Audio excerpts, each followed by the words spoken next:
Santa Missa vai começar. Abra bem o seu coração. Este é o dia mais feliz. Estar aqui é tudo de bom. A Santa Missa vai começar.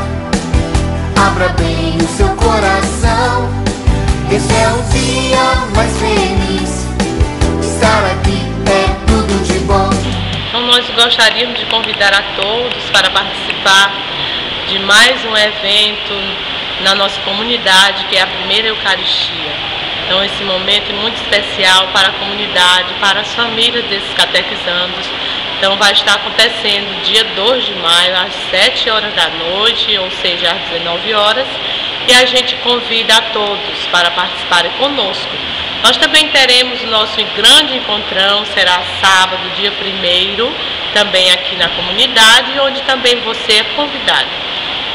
Desde já nós gostaríamos de agradecer a todos que partilharam este momento conosco, aos catequistas, aos pais, às crianças que vão receber o sacramento da Eucaristia, enfim, todos aqueles que nos ajudaram nesse momento, né, difícil e ao mesmo tempo prazeroso para nós e para o reino de Deus. Muito obrigada e até uma outra oportunidade.